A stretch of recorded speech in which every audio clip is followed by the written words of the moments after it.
So yeah, the cab is really rough on this truck for sure.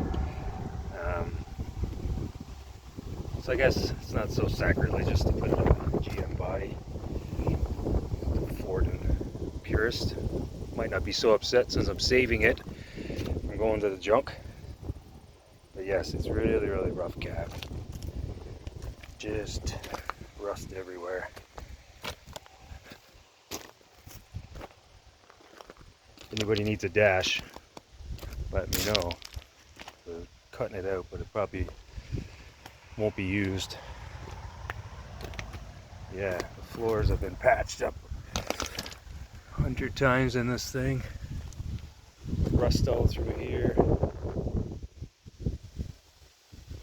Yeah, it's pretty rough.